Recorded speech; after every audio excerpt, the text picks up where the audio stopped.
श्रुतम म्हणजे काय? आपण जे ऐकलेले त्याचा अहंकार होणे. मी एवढं ऐकलंय, मी तेवढं ऐकलंय, हा अहंकार तो श्रुतम मध्ये येतो, ज्याला समर्थ दासबोधात पढत मूर्ख असं म्हणतात. आणि असा अहंकार जर उत्पन्न झाला तर तुमच्याकडे धन असू द्यात, शौर्य असू द्यात, रूप असू द्यात, ज्ञान असू द्या, या कशाचाही उपयोग होत नाही. या सर्वाला हा अहंकार घातक होतो. म्हणून तो अहंकारापासून या जीवाने स्वतःला सांभाळावं, नाहीतर काय होतं, पाडील तुझला शोकी.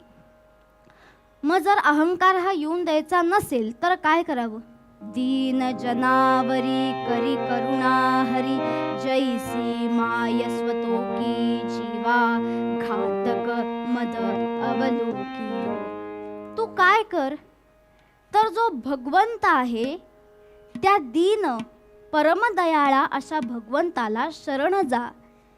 जर तू त्याला शरण गेलास, त्याच्याशी लीन असलास आणि जीवनामध्ये सुद्धा नम्रत्व पत्करलंस तर तो अहंकार येणार नाही.